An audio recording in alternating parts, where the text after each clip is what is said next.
کندوز کې د 220 کیلو ولټ برېښنا لیږد مزي سترې پروژې چارو پیل. د هېواد په شمال ختیځ کندوز ولایت کې د برېښنا ملي شبکې د پراختیا هڅو په دوام له اسقلان سب سټیشن څخه تر تشارچي ولسوالۍ نوي سب سټیشن پورې د 220 کیلو ولټ برېښنا لیږد مزي جوړولو لویې پروژې چارې عملاً پیل شوې. یقیناً برېښنا برق د ژوند دغه ضروري ضرورتو څخه یادېږي. پر دې باندې اقتصاد جوړېږي، په دې باندې کور جوړېږي، په دې باندې خلکو ته کار پیدا کېږي. په دې اړه موږ په ټول افغانستان کې د خپل پلان مطابق مکمل پلانونه جوړ کړي دي او هلته د پلان مطابق اجرات کوو. د راغلي ګران میلمه رئیس صاحب څخه دا غوښتنه کوو چې دغه ولس ته دغه ولایت ته چې څونه قدر وس کولی کېږي د برېښنا د برق د ورکولو کوشش وکړي. دا پروژه د څه باندې 515 میلیونه افغانیو په ټولیز لګښت پلي کېږي چې له بشپړېدو وروسته به لسګونه زره کورنیو ته ډاډمنه برېښنا برابره کړي. د افغانستان برېښنا شرکت رهبري د متوازن انکشاف د اصل په بنا باندې د افغانستان په ټولو ولایتونو کې سترې او غټې ملي او پروژې د برق په پلان کې لري. یوه دا پروژه داسې د کندوز له مرکز نه تر دشتارچي ولسوالۍ پورې به انشاءالله 4.5 کیلومتره انتقالي لاین وي چې 140 میگاوات د انتقال ظرفیت به ولري.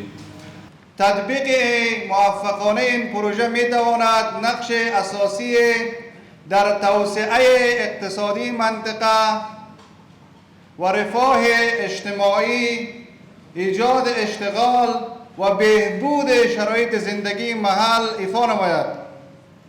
ټاکل شوې د مهمه پروژه د 13 کاري میاشتو په دوام بشپړه شي. د دې پروژې په بشپړېدو سره به د کندوز ښار او د دشتارچي ولسوالۍ ګڼو سیمو ته دوامداره برېښنا تامین شي چې ورسره مل به د کورنیو ژوند اسانه، سوداګریز او صنعتي فعالیتونه پراخ او کرنیز سکتور به لا وغوړېږي.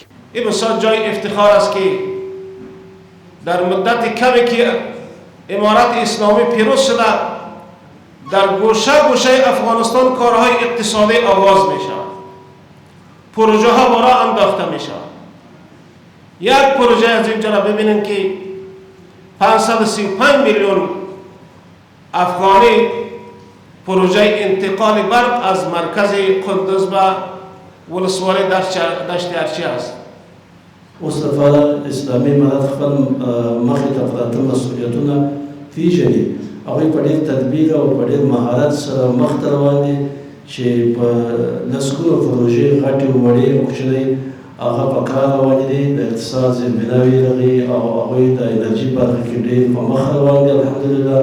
همداراز تمه کېږي چې دا پروژه به په سیمه کې اقتصادي خوځښت چټک کړي، د کارموندنې نوي فرصتونه به رامنځته کړي او د وګړو د ژوند اسانتیاوو برخه کې به اساسي مرسته وکړي. د کندوز ښار او دشتارچي ولسوالۍ اوسېدونکي د دې پروژې له پیل څخه هرکلی کوي او دا پروژه د برېښنا انرژۍ له پلوه د ثبات، سوکالۍ او راتلونکي لپاره یو مهم ګام ګڼي.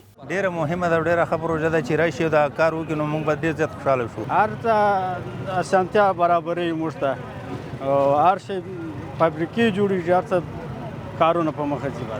د افغانستان برېښنا شرکت رهبرۍ دا نوښت د انرژۍ سکتور د پیاوړتیا او ملي شبکې د پراختیا لپاره یو مهم او حیاتي ګام بولي. په ټوله کې دا پروژه د هېواد برېښنا ملي شبکې د پیاوړتیا، د بنسټیزو زیربناوو د پراختیا او د اقتصادي ودې په لور یو ارزښتناک ګام ګڼل کېږي.